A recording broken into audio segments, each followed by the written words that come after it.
Okay, so what I would like to show you guys today is the art of the galaxy drop. This is a simple task, but it's an important task. The reason for that being, when performing a squad drop, it's very important that when you're trying to land on a building or take a point inside a building like a triple stack or a powerhouse, that everybody lands on top of the building. If you land outside the building, you're an easy target to die almost as soon as you hit the ground, whereas if you land on top of the building, there are oftentimes less people shooting at you when you hit the rooftop.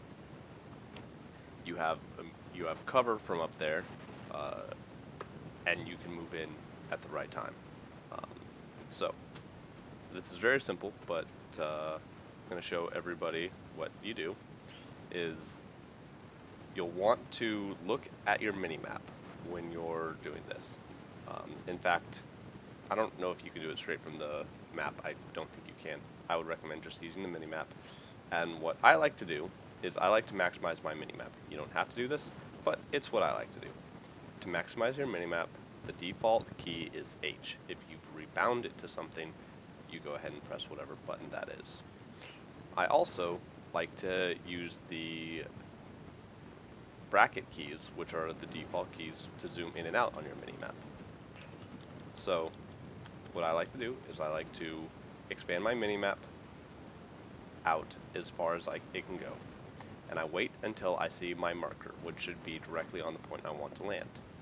Then, as I get closer and closer, I'll zoom in on that target on my mini-map. So we're a ways out. We're probably one hex over. So I'm going to leave it zoomed out for now. But as we get closer, I'll zoom in. So we're getting closer. Zoom in. Zoom in. And as soon as my arrow is over that marker, I'm going to drop.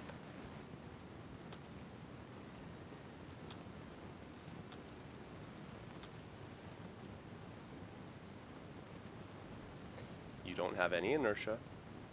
As soon as you hit E, you drop precisely over that location on the map. If you miss your mark a little bit, you can guide yourself using the arrow keys forwards, backwards, left and right. Doesn't matter. You can guide yourself. You have limited mobility, but if you've missed it by a little bit, you can still land on your target. If you see here, I landed exactly where I wanted to. I suppose technically I'm 5 meters off, but it's close enough. And that concludes the art of the galaxy drop.